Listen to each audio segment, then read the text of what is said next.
Ito na po yung aming 3 araw na ginawa. Ayan.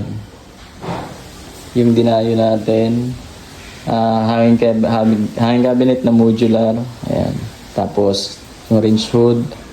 Tapos po dito yung ating sink. Open ko lang po. Ito po, yung gasol niya sa labas na ilalagay. Kaya wala nang pasingawan. Ayan. Tapos ito.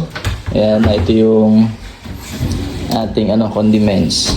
Dito po sa part na to ay meron yung poste, kaya kinubera na lang namin.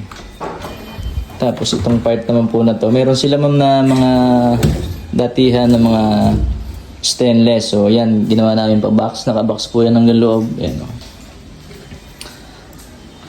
Tapos dito po ay yung sink, ay yung lalim ng lababo. Ayan. Dito naman sa part na to, ito po, kasi marami si ma'am ng ganito, yan, ginamit lang natin para hindi masayang. Pinagbabox namin sa loob. Tapos yan, ito po poste pa din to. Tapos mayroon tayong isang layer dyan. So yan. Ito naman yung lagayan ng kutsara. Ito, medyo malaki to. Tapos meron si ma'am ditong isang malaking stainless. Yan. Ito pong mga materialis niyan, yung na yan, mga pull out na yan. Si ma'am po ang niyan. Sa kanila po yan. Open ko po itong hanging cabinet. Ayan, mga bossing. Ayan.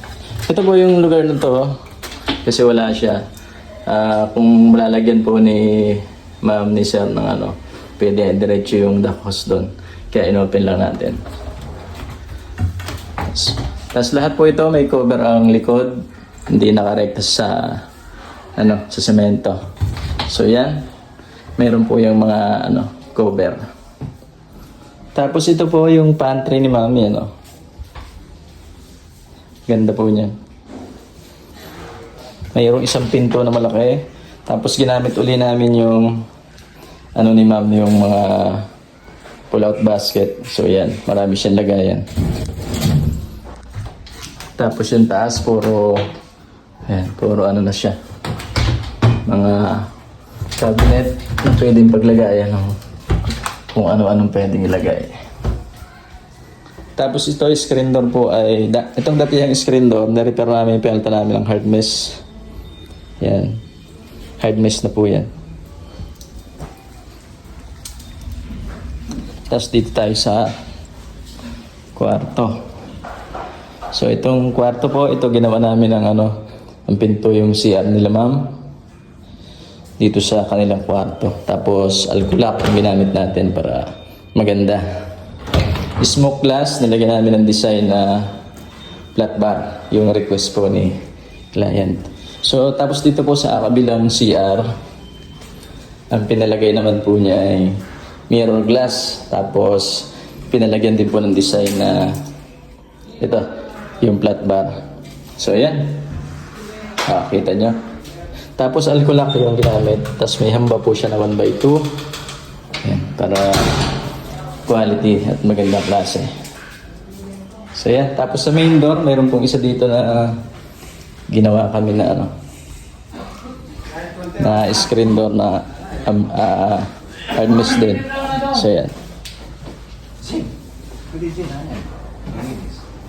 Alculap din yung gamit niya.